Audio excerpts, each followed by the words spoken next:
Evening all, how are we and how hot are we? Boy, I'm absolutely roasting and I'm sure you're all the same. Keep saying to myself, don't complain, Wendy, don't complain, because it won't be here forever. And I'm sure soon as the schools break up, the weather's going to change, isn't it? It's such a shame. Right, okay, so I just want to say before I do my blog, next week's class is due to the temperature still going to be around sort of 28 plus or whatever. I'm going to be condensing my Monday and Wednesday nights again.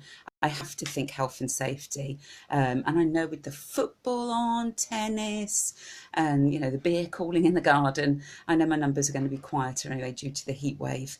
So it'll be half an hour of aerobics and half an hour of HIIT. You can do both, or you can just drop in and do one. Obviously, it's very demanding on my own health, so I want to keep fit and healthy. So, childhood obesity. So a few facts. So it's all on your email. I'm just going to skim, guys, but it's all on your email. 22% of children are overweight or obese when they start school at the age of 4, and this increases to 34% of children during primary school. 1 in 15 children aged 10 or 11 are severely obese, and it costs the UK economy 27 billion a year, 5 billion on our NHS, treating issues like type 2 diabetes and cancers, and this is total madness. I'm never one to shame or make people feel guilty. You already do that enough to yourselves. I am here to say, though, what can we do about this as a society? We are a generation that will bury our children, and this is after watching them struggle with their health due to weight-related issues. For every extra stone your child carries in weight, it is the force of 4 stone running through their knees. Is it any wonder they struggle with sports and joint pain? I feel so strongly that we are sleepwalking our way into a health crisis. All children are all shapes and sizes, and I have many who come to class who are fit but carry a bit of extra weight. But at least they are active. We know the reality of being overweight and obese, and we have become so precious on this subject. I am a trained life coach now, and during my studies, the wonderful word accountability kept coming up. Hello, Jill. So I work with 2 main types of people, and there are 2 main types of people out there. So have a little bit of reflection after you've heard this, and either hate me or love me. So the first people who I train, who I know, put their hand up to admitting that they have an issue with food. This is bloody addictive stuff. The mix of fat, salt and sugar affects the brain, releasing hormones that have us craving more. These I can support and help move forward. Yes, they have setbacks, and of course they will. They've had years of learned behaviour, which sadly gets passed down to our children. Is it any wonder they fall into old ways? If you've been doing something for 30, 40 years, you're not going to just suddenly do a clean eating course and live happily ever after. Oh, I wish, if it was only that easy, but, life ain't like that. So eventually, they see where they're going wrong. They come to me. There's going to be no feelings of being made to feel guilty, just encouragement, empathy, never sympathy. I never sympathise with people. That's the last thing you need. You don't need me standing over the hole saying how awful it is down there for you. So I help them back on the health bus, and there are no feelings of shame, failure or guilt, just realisation that they lost the plot for a while, and this is normal, but we are ready to inch forward again, and they are 100% accountable for their actions. Eating junk food has a massive impact on our energy levels and overall mental health and well-being. Is there a connection between diet and mental well-being? Hey, I'd put my neck on the line and say, hell yeah. Depression is in ever younger children. Body image issues due to strive for the perfect airbrush body all over social media. This is crazy. The next celebrity endorsed diet, meal plans that are so quick and simple, you can't possibly fail. But people do fail, and we fail often. This is all a smokescreen, a quick fix. People are left feeling even more depressed and low due to failing at such a simple 6-week plan. At Gym Dodgers, I encourage parents to make small healthy changes. Every week we cover a new food or health topic, all back to basic stuff, getting your 5 a day, gut bacteria health, the impact that this has on mood, and how to improve your children's breakfast, getting them off the sugar, getting them off the cereal. Simple things like buying a comic as a treat rather than chocolate. There is a huge element missing when people go on diets, or worse still, put their children on one, and that's belief. Most people believe they will fail before they even begin. How can we possibly change our behaviour when we have no confidence in ourselves? When we have tried them all, even the simple ones that anybody can do and achieve results, and pile on lots of weight, where does this leave us feeling? I am big on hormone health. And believe me, I've done numerous studies on it and I am very passionate about it. Yo-yo dieting has a massive impact on your hormones.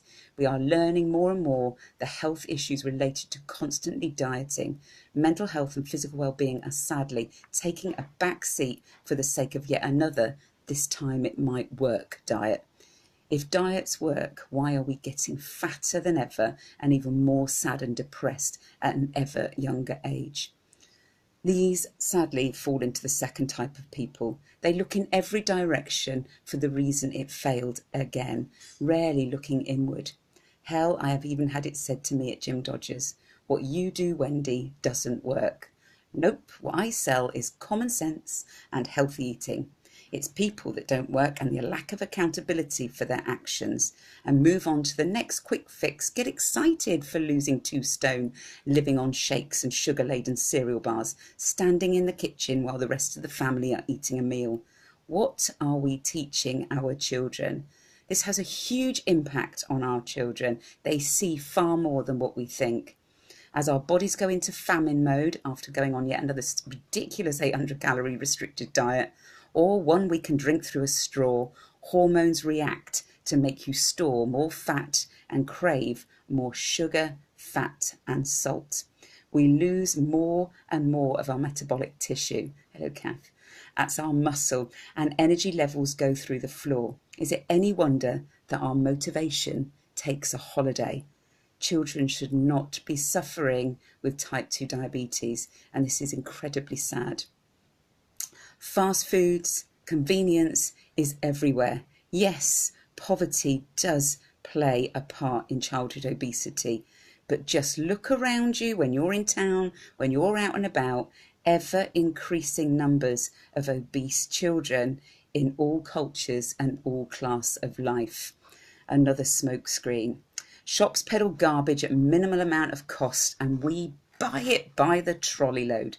No one is forced to buy crisps, chocolates, cake, Pringles and all the other crap every week, but we have lost the word moderation.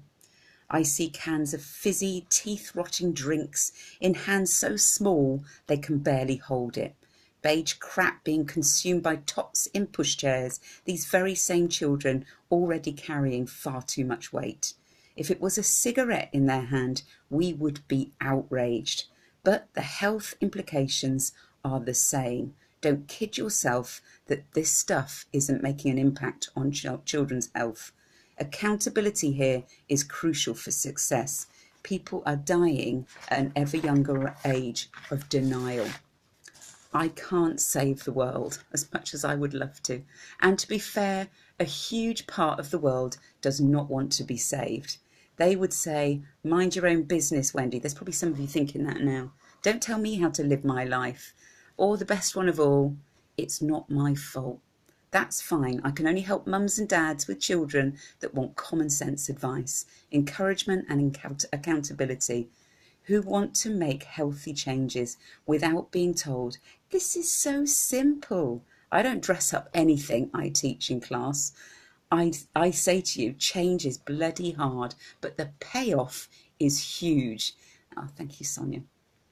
Health is never valued until sickness comes, and I use this so often.